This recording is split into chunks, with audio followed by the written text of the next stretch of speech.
सभी को नमस्कार। आज हम बात करने वाले हैं रामायण ज्योतिष क्या है। काफ़ी लोगों के मन में ऐसी बातें बार बार विकसित होती है कि यार हमने केपी पढ़ा, हमने वैदिक पढ़ा, हमने भृगुनंदी नाड़ी पद्धति पढ़ा, हमने केपी पढ़ा, हमने रमल पढ़ा। अलग अलग तरह की वेराइटीज एस्ट्रोलॉजी में, ज्योतिष विज्ञान में होता है। लेकिन भैया ये रामायण ज्योतिष क्या है ना, what is the concept of Ramayan jyotish. इसका कॉन्सेप्ट कहाँ से आया, इसको किस तरह से ज्योतिष में हमें अप्लाई करना है और किस तरह से रामायण ज्योतिष में क्या नई विशेषता है। तो विशेषताओं की बात अगर हम करते हैं और अगर हमारा कॉन्सेप्ट रामायण ज्योतिष का है तो सबसे पहले मैं आपको एक ही बात बताना चाहता हूँ। ज्योतिष वेदों से निकला हुआ है और वैदिक ज्योतिष सभी ज्योतिष की इंसाइक्लोपीडिया है। अगर हम केपी पढ़ रहे हैं तो बिना वैदिक के नहीं होगा, अगर हम बीएनएन पढ़ रहे हैं तो बिना वैदिक के नहीं है। वैदिक सभी की इंसाइक्लोपीडिया है ना। बिना वैदिक के किसी भी तरह का ज्योतिष नहीं हो सकता। रामायण ज्योतिष भी वैदिक को ही फॉलो करता है, ठीक है ना। रामायण ज्योतिष एक तरह से आप ये बोल दो कि ज्योतिष की जो भी चीजें हैं वो तो हमें पढ़ना ही है, ग्रह पढ़ना है, नक्षत्र पढ़ना है, राशियां पढ़ना है, लेकिन उनको सरल तरह से किस तरह से याद रखा जाए तो वो हम रामायण ज्योतिष के माध्यम से पढ़ते हैं। रामायण के कैरेक्टरिस्टिक के साथ पढ़ते हैं, रामायण के पात्रों के साथ अध्ययन करते हैं कि किस तरह से रामायण को ज्योतिष से कनेक्ट करके जोड़ा जा सकता है। काफी लोगों को ग्रह के कारक तत्व याद रखने में परेशानी होती है, राशियों के कारक तत्व याद रखने में परेशानी होती है ना। बहुत सारे तरह के कारक तत्व को याद रखने में परेशानी होती है। किस तरह से ज्योतिष को याद करें, किस तरह से कठिन शब्दों को याद करें, तो वो सारी चीजें हम रामायण ज्योतिष के माध्यम से एक्सप्लेन करते हैं, ठीक है ना। सूर्य को राम की तरह तुलना करके रामायण ज्योतिष को बहुत आसान बना देता है कि क्या है सूर्य की कारक तत्व। अगर कोई किसी व्यक्ति को पढ़ाया जाए कि भैया आप सूर्य के कारक तत्व याद करके आए हैं तो हो सकता है कि संभावित है कि वो कुछ भूल जाए, है ना। हो सकता है कि उसको याद भी रह जाए, हो सकता है कि वो सारी बातें याद ना भी रख पाए। लेकिन अगर सामने वाले को बोला जाए कि आप सिर्फ राम के कैरेक्टरिस्टिक याद करके आ जाए तो जो राम के अंदर है भाई वही सूर्य के अंदर है, वही सूर्य के कारक है। राम अनुशासन का कारक है, सूर्य अनुशासित है। सुबह 6 बजे 7 बजे रोज आना है तो आना ही है, रोज समय पे अस्त होना है तो अस्त होना ही है। राम अपने जीवन काल में हमेशा अनुशासित रहा है, कभी भी मतलब अनुशासन भंग नहीं किया, इसलिए तो उनको मर्यादा पुरुषोत्तम बोला जाता है। ग्रहों में पुरुष कौन है, पुरुष सूर्य है, ठीक ना, सभी को रोशनी देता है, उसकी जो गर्माहट है हम सभी महसूस करते हैं। इसी तरह से राम एक मर्यादा पुरुषोत्तम है। जो भी कैरेक्टरिस्टिक हम राम के माध्यम से देखते हैं वही का वही कैरेक्टरिस्टिक हम सूर्य के माध्यम से देख सकते हैं। आप ये सोचिए कि सूर्य और राम में कोई अंतर ही नहीं है, कोई भेद ही नहीं है, किसी भी तरह का कोई भेद नहीं है। जो जो भी घटनाएं जीवन काल में राम के साथ हुआ, राम एक राजा बने, सूर्य एक राजा है, राम एक आध्यात्मिक राजा है, संत बने, सूर्य भी निकलता है, ठीक है ना। अलग अलग जगह घूमता है, दिन भर घूमता रहता है, सूर्य से लेकर पूर्व से लेकर पश्चिम तक राम भी घूमते रहे अपने जीवन काल में, ठीक है ना। आप तुलनात्मक अध्ययन करें, जैसे राम है वैसा ही सूर्य है। राम का कभी कहीं हार नहीं हुआ, सूर्य कभी किसी से नहीं हार सकता, ठीक है ना। राम के ऊपर जीवन में ग्रहण लगा, एक ऐसा स्थिति आया कि नागपाश रावण ने राम लक्ष्मण को बांध दिया, है ना। ग्रहण लग गया कुछ समय के लिए, लेकिन हमेशा के लिए नहीं लगा सकता। पाताल लोग लेता गया, सूर्य को डुबो दिया। पाताल को बोलता ना, पाताल वेस्ट डायरेक्शन है ना। सूर्य पश्चिम में अस्त होता है, पाताल लोग लेता गया रावण। कुछ समय के लिए राम को, है ना, ग्रहण लगा दिया, कुछ समय के लिए राम को अस्त कर दिया, समझ में आया। इसी तरह से सूर्य भी अस्त होता है, सूर्य के जीवन में भी ग्रहण है, लेकिन लंबे समय तक नहीं है। लंबे समय तक आप राम को ग्रहण नहीं लगा सकते, लंबे समय तक आप सूर्य को ग्रहण नहीं लगा सकते। लेकिन भगवान के जीवन में भी समस्या है, उसी तरह से सूर्य के जीवन में भी समस्या है। जिस तरह से राम ने अपने जीवन काल में हर एक व्यक्ति को रोशनी दिया। इनफैक्ट वो जब युद्ध करते थे, राम जी और लक्ष्मण में आप फर्क देखना, लक्ष्मण युद्ध करता था गुस्सा करता था, है ना। राम जी जब युद्ध करते थे तो राम जी युद्ध में भी रावण को शिक्षा देने का कार्य करते थे कि अभी भी वक्त है, समझ जाइए, अभी भी ये है, समझ जाइए। हमेशा सामने वाले को भी गाइड कर रहे हैं कि अभी भी आप समझ जाए। सूर्य हमेशा रोशनी देने का कार्य करता है, राम ने हमेशा रोशनी दिया। सूर्य से दिशा देखते हैं, राम हमेशा दिशा देने का कार्य करता है। आप रामचरितमानस पढ़ें, हम सनातन संस्कृति रामचरितमानस क्यों पढ़ते हैं भाई, क्योंकि राम कुछ नहीं करते, राम हमें हमेशा एक सही दिशा देते हैं। अच्छा, रामायण पढ़ने के बाद सही दिशा हमें मालूम पड़ जाता है कि यार ये सही डायरेक्शन है। अच्छा, बहुत सी बार लक्ष्मण को गाइड किया, ठीक है ना। रामायण में बहुत सी बार राम जी लक्ष्मण को गाइड कर रहे हैं कि ये सही समय नहीं है, ठीक है ना। बहुत सी बार ब्रह्मास्त्र उठा लिया, मना कर रहे हैं ये सही समय नहीं है। सूर्य हमेशा सही दिशा का, हमेशा सही ज्ञान देता है, हमेशा सही डायरेक्शन देता है, क्या गलत कर रहा है, क्या सही करना है, क्या नीतिज्ञ है, क्या नीति है, क्या शिक्षा है, क्या अनुशासन है, क्या मर्यादा है। ये सारी चीजें हम सूर्य से देख सकते हैं। एक राजा का क्या कर्तव्य होता है, और राजा अपने गृहस्थ जीवन से पहले प्रजा का जीवन देखता है। राम को देख सकते हैं, क्या कर्तव्य होता है, राजा का क्या पालन होता है, क्या उसकी भूमिका है। सारी की सारी चीजें जो हमें राम से देखने को मिलता है, वही की वही हमें सूर्य से देखने को मिलता है। अगर हम बात करें मंगल की बात करते हैं। मंगल को रामायण ज्योतिष में लक्ष्मण का कैरेक्टरिस्टिक दिया गया, ठीक है ना। लक्ष्मण ही मंगल है। अभी ज्योतिष शास्त्र बोलता है कि भैया लक्ष्मण को, मतलब मंगल को अस्त्र शस्त्र का कारक है, लड़ाई झगड़े का कारक है, युद्ध का प्रबल कारक है। मंगल होता है तो युद्ध होते। चार ऋषि पाराशरी ने या पाराशरी जी में पाराशरी में ऐसा लिखा गया कि भैया मांगलिक दोष, और मांगलिक तो इतना प्रचलन है, दो शब्द ज्योतिष में इतने खतरनाक प्रचलन हुए। एक तो भैया ये मांगलिक है ना, और दूसरा है साढ़े साती। ऐसा लगता है कि भैया ये ज्योतिष के लिए काल बन के आया हो, है ना। मांगलिक और साढ़े साती, ऐसा लगता है कि जैसे डर लगता है। मंगल हमेशा से, एस्ट्रोलॉजी बोलता है कि मंगल हमेशा से युद्ध का कारक ग्रह है, रण संग्राम है, ठीक है ना। वो हमेशा लड़ी करने को उत्साहित रहता है। तो रामायण में हम लक्ष्मण के पात्र को देखें तो आप लक्ष्मण के कितने भी कॉन्सेप्ट उठा के देखें, हमेशा आग बबूला गर्माहट। शूर्पणखा राम जी को प्रपोज करना है, ठीक है, कि भैया अच्छे दिख रहे हो, हैंडसम व्यक्ति हो, है ना, क्या आप शादी करेंगे मुझसे। तो राम जी, है ना, सिंपली मुस्कुराहट के साथ बोल रहे कि भैया मैं तो मेरी वाइफ के साथ हूँ, उधर पास में भाई बैठा है लक्ष्मण, कभी वो देख ले तो, ठीक है। तो राम जी ने उस बात का उत्तर मुस्कुराहट के साथ दिया। सूर्य एक आत्म संतोष, आत्मविश्वास का कारक है। गुस्सा नहीं किया, है ना, बात तो गलत थी लेकिन गुस्सा नहीं किया, संतोष पर जवाब देके आगे उन्होंने बात को टाल दिया कि भैया, है ना, डिपार्टमेंट चेंज करें। लक्ष्मण के पास वही वही शूर्पणखा आई कि आप भी बहुत सुंदर हो, आप भी आपके भाई की तरह सुंदर हो, आपकी पत्नी भी साथ नहीं है, क्या आप मुझसे विवाह करना चाहेंगे।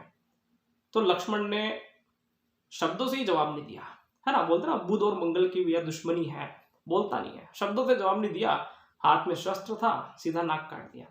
अब ये नाक काटना इतना महंगा पड़ा कि बाद में जाके दशानन लंकेश से लड़ाई हुआ, है ना, समझ में आया। मंगल किसी भी तरह से अस्त्र शस्त्र लड़ाई का कारक है। आप रामायण में देखें, आप मंगल के कारक कैरेक्टरिस्टिक को लक्ष्मण के कैरेक्टरिस्टिक से तुलना करें कि भाई मंगल क्या है। मंगल के पास अस्त्र शस्त्र है तो लक्ष्मण के पास भी है। मंगल युद्ध का प्रबल कारक है तो लक्ष्मण भी है ना। मंगल को हम देह कारक बोलते हैं, देह की मृत्यु होती है, लक्ष्मण को भी भैया मरते मरते भैया संजीवनी विद्या लाए भैया लाओ, वरना लक्ष्मण तो खत्म है, समझ में आया। मंगल के कैरेक्टरिस्टिक को अगर हम लक्ष्मण के कैरेक्टरिस्टिक के साथ थोड़ा सा एक्सप्लेन कर देंगे तो मैं समझता हूं कि अभी बमुश्किल ही होगा कि आप मंगल के कोई भी कारक तत्व को भूल जाएं। हो ही नहीं सकता, क्योंकि हम भुला ही नहीं सकते किसी भी तरह से मंगल किस तरह का भूमिका निभाता है। अगर हमें कुछ भी समझ में ना आए तो भाई लक्ष्मण पे फोकस किया जाए। जैसा लक्ष्मण है वैसा ही मंगल है। मंगल अस्त्र शस्त्र का, लड़ाई का, सिंहासन का, राजगद्दी का आदि का कारक होता है। लक्ष्मण भी इन्हीं सारी चीजों का कारक है। मंगल शौर्य है, लक्ष्मण भी शौर्य है। मंगल युद्ध है, लक्ष्मण भी युद्ध है। मंगल इतना साहसी है, लक्ष्मण भी बहुत साहसी है। मंगल डरता नहीं है, लक्ष्मण भी डरता नहीं है ना। मंगल अकेला निकल जाता है लड़ने के लिए, लक्ष्मण भी अकेला निकल जाता है लड़ने के लिए, है ना। इतना साहस है व्यक्ति के। तो आप सिर्फ तुलनात्मक अध्ययन करें, कुछ भी आपको आवश्यकता नहीं है। इसी तरह से हम बात करते हैं राहु की, कि राहु क्या है। राहु की तुलना रावण से क्या कर, रामायण ज्योतिष में सबसे स्पेशल पात्र में दो आते हैं कि भैया विरोधी पार्टी का तो राहु है और राम जी की पार्टी का हनुमान है। राहु को रावण से एक्सप्लेन किया गया है। काफी लोग कहते हैं कि रावण बुरा है ना। ज्योतिष शास्त्र में भी ये कहा जाता है कि राहु बुरा है। लोग कहते हैं कि भैया राहु तो किसी की बात नहीं मानता, रावण भी किसी की बात नहीं मानता। लोग बोलते हैं कि राहु अधर्म है, रावण भी अधर्म है। जो भी कैरेक्टरिस्टिक, अगर हम 2 मिनट के लिए राहु और रावण को तुलनात्मक अध्ययन करना चालू कर देंगे तो हमें लगेगा कि यार ज्योतिष कितना सरल हो गया है। जैसा रावण था वैसा राहु है। जन्म कुंडली में राहु कैसा, जैसा रावण है। अभी रावण बुद्धिमान था, 10-10 बुद्धि थी, 10-10 सिर थे। राहु बहुत ज्यादा एक्सीलेंट, बहुत ज्यादा बुद्धिमान व्यक्ति है ना। सामान्य आदमी के 1 सिर और राहु के 10 सिर, 10 तरह से सोचता है ना। राहु ज्ञानी था। रामायण में देखे तो रावण बड़ा ज्ञानी व्यक्ति था, शिव का भक्त था। राहु के अंदर भी बहुत ज्ञान छुपा हुआ है, भर भर के ज्ञान है है ना, इतना इतना महाज्ञानी व्यक्ति है। राहु भी जन्म कुंडली में व्यक्ति को बहुत ज्ञानी बना देता है ना। जिस तरह का रावण है उसी तरह का राहु है। रावण और राहु की थोड़ी सी तुलनात्मक अध्ययन करना चालू करेंगे तो ज्योतिष हमारे लिए इतना सरल हो जाएगा, उसके कैरेक्टरिस्टिक समझना इतना सरल हो जाएगा कि हम सपने में भी हम चाहें कि भैया हम भूलना चाहते हैं ज्योतिष, हम कहें कि हमें ज्योतिष दिमाग से निकालना है, नहीं निकाल सकते हैं, क्योंकि राहु ही रावण है। जो जो बुराइयां राहु के अंदर कहते हो वही की वही बुराइयां रावण के अंदर है, और जो जो अच्छाइयां रावण के अंदर है वही की वही अच्छाइयां राहु के अंदर भी है। रावण महाज्ञानी, राहु महाज्ञानी। राहु बहुत बड़ा ज्योतिषाचार्य है, रावण भी बहुत बड़ा ज्योतिषाचार्य है। राहु बहुत बड़ा पंडित, रावण भी पंडित। समझ में आया? राहु काल, रावण भी काल। राहु मारेगा, रावण भी मारेगा। राहु दंड है, रावण भी दंड है। समझ में आया? राहु बुरा खान पीन वाला है, रावण भी बुरा खान पीन वाला है। ठीक है ना। राहु का दिमाग बहुत तेज चलता है, खुफिया है। रावण भी बहुत तेज चलता है। राहु वेश बदल लेता है ना, पल पल में व्यक्ति का रूप बदल जाता है ना। दोस्तों से अलग बात किया, उससे अलग बात किया, है ना, चीटिंग कर लेता है। रावण भी कर लेता है। साधु वेश में रावण आया, भूख ने उसको बहुत सताया, है ना। रावण साधु वेश में आया, सीता को घर के लेता गया। राहु किडनैप करता है, राहु भी किडनैप करता है। रावण जेल का कारक है भैया। रावण ने भी जेल में बैठा रखा था, सीता माता को किडनैप कर लिया, है ना, शनि को जेल में किडनैप कर लिया। उसके कार्यक्रम इसी तरह के हैं कि वो इस तरह की चीजें को बताता है ना। राहु मायावी है और रावण भी मायावी है, ठीक है ना। राहु की शक्तियां रात को बढ़ जाती है, रावण की शक्तियां भी रात को बढ़ जाती है। रामायण ज्योतिष में कॉन्सेप्ट आता है कि निशाचरों की शक्तियां रात को और भी ज्यादा बढ़ जाती है। एक बार ऐसा युद्ध हुआ कि इंद्रजीत और लक्ष्मण का, तो शाम का समय हो गया, हालांकि वो जो युद्ध था बड़ा मर्यादित तरीके से लड़ा जाता था, लेकिन शाम के समय निशाचरों की शक्तियां बहुत ज्यादा बढ़ जाती है सामान्य लोगों से, है ना। तो राम निशाचरी है, निशाचर मतलब रात को जगने वाला, ठीक है। तो इसी तरह से राहु का तुलना, और फिर आज के जमाने में भी हम इसको और भी इंटरलेट करते हैं आपस में, है ना, कॉम्बिनेशन बनाते हैं। तो इस तरह से चीजों को हमें एक्सप्लेन करना है। अभी केतु क्या है, तो केतु हनुमान है ना। अभी लोग बोलते कि हमें केतु के सर कारक तत्व याद नहीं होते, क्या करें, है ना। तो केतु मोक्ष का कारक है, हनुमान जी मोक्ष का। केतु सेक्रीफाइस है, हनुमान जी सेक्रीफाइस है। केतु बलिदानी है, हनुमान जी बलिदानी है। केतु वन जंगलों में गुफाओं में समाधि करता है, हनुमान जी भी यही करते हैं। केतु शादी नहीं करता, हनुमान जी ने नहीं करी, समझ में आया। केतु बड़ा शक्तिशाली, कहते हैं भैया पाराशरी कहती केतु किसी भी ग्रह के साथ 4 गुना ताकत से फल देने लगता है। हनुमान जी भी ऐसे ही थे, राम जी की टीम में राम जी की टीम को 4 गुना ताकतवर बना दिया, ठीक है। तो केतु को बोलते हैं कि गुप्त कोड वर्ड, है ना, हिडन कोड वर्ड देना या गुप्त रूप से कोड वर्ड बनाना। तो हनुमान जी भी इसी तरह के थे, गुप्त, है ना। केतु सूक्ष्म स्वरूप है, सूक्ष्मतम अवतार है, सूक्ष्म रूप धरी सी यही दिखावा। केतु भी सूक्ष्म रूप है, ठीक है ना। जरूरत पड़े तो केतु ब्रह्मांड को भी खा जाता है, सूर्य को भी खा जाता है।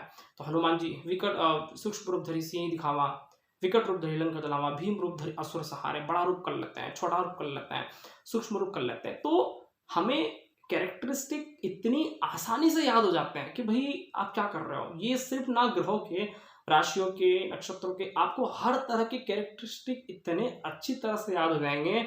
आप शिक्षा पढ़ रहे हो, कैरियर पढ़ रहे हो, कुछ भी पढ़े, इतनी बढ़िया तरीके से याद हो जाएंगे कि बोलोगे कि यार क्या हो रहा है। रामायण ज्योतिष जीवन जीने का तरीका है, किस तरह से ग्रह हमारे मजबूत होते हैं। अभी ये चीजें हमारे उपाय में भी कार्य करती है, किस तरह से हमें उपाय करना है, किस तरह से हमें चीजों को समझना है। एक बार अगर हम चीजों को समझ पाएंगे तो उपाय करेंगे तो वो भी मजा आएगा।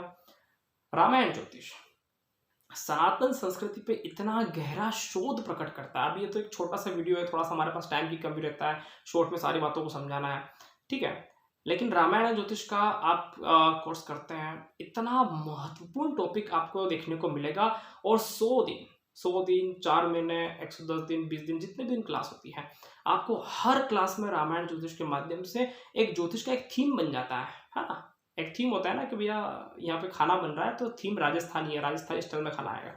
ज्योतिष पढ़ रहे हैं, ज्योतिष को पढ़ना ही है, लेकिन थीम रामायण रहेगी। हर चीज में रामायण ज्योतिष का आपको मिक्सअप रहेगा और सनातन संस्कृति की इतनी अद्भुत व्याख्या देखने को मिल सकता है, क्या बोलिए, मजा आया। तो रामायण ज्योतिष अपने आप में बहुत ही गहरा, बहुत ही इंटरेस्टिंग और बहुत ही शानदार सब्जेक्ट है। और रामायण के साथ ज्योतिष पढ़ना मतलब सनातन संस्कृति की इतने गहरे शोध प्रकट करना और इतनी अच्छी तरह से ग्रह, नक्षत्र, राशियां, कैरियर, संतान, विवाह आदि उपाय हर चीजों में रामायण कितनी गहरी हो सकती है उसकी हमें व्याख्या देखने को मिलेगी। आशा है ये वीडियो के माध्यम से आपको रामायण ज्योतिष का एक थोड़ी छोटी सी बातें आपको समझ में आया होगा, छोटा सा एक्सप्लेनेशन समझ में आया होगा। सभी का बहुत बहुत धन्यवाद। नमस्कार।